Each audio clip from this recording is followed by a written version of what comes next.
Once again we have to report on another case of fraud committed by Muslims that were given every ability to come to our country and start businesses like legit citizens, but chose instead to defraud our system and steal our money. Shocker, there are many instances where refugees and other immigrant Muslims have readily admitted that they only come here to use and abuse our financial systems for their own greed, so we should be shutting down their abilities to run businesses here. Are we? Nope. They still get a certain amount of money to start businesses that even natural-born citizens can't have any access to.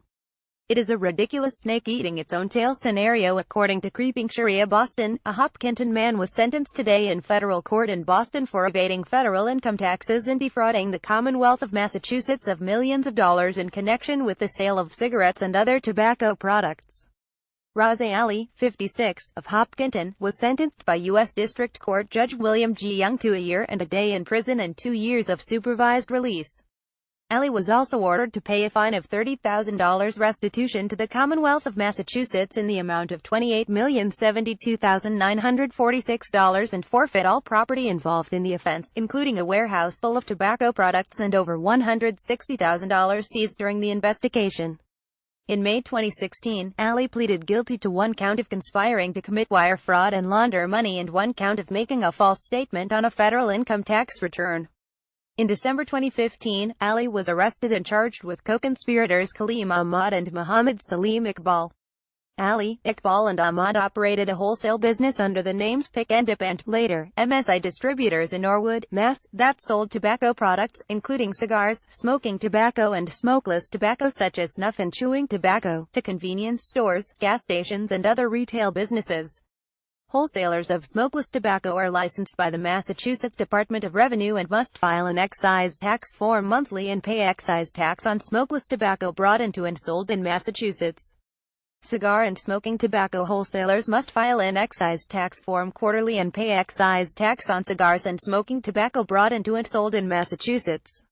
In order to evade tobacco taxes, the defendants repeatedly purchased tens, and sometimes hundreds of thousands, of dollars at a time of smoking tobacco, smokeless tobacco and cigars in Pennsylvania, where no taxes are imposed on these products. They then covertly transported the products to Massachusetts for resale without filing the reports required by state and federal law and without paying excise taxes. Ali, Iqbal and Ahmad accepted payments for the tobacco products primarily in cash. They made and directed multiple bank deposits of cash from the business in amounts less than $10,000 to create the false appearance that the total amount being deposited fell below the amount they knew that banks were required to report to the U.S. Treasury Department. They then repeatedly transported cash in excess of $50,000 at a time generated by the sale of untaxed cigars, smoking tobacco and smokeless tobacco products in Massachusetts to Pennsylvania, where the money was used to purchase additional untaxed tobacco products. Ahmad was sentenced to 2 years in prison and Iqbal was sentenced to 42 months in prison.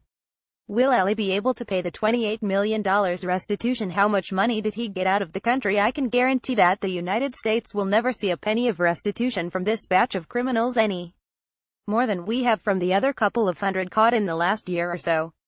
Liberals will be protesting these arrests as some kind of SJW agenda.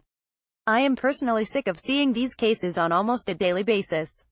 We wonder why our debt as a whole is so high. Well, here you go. It is millions being stolen by foreigners. At least they are finally being caught and charged for these crimes. I am sure this has been going on for many years, but our agencies weren't allowed to do their actual jobs until recently. Let's hope they continue to ferret out these crooks and get them out of our pockets.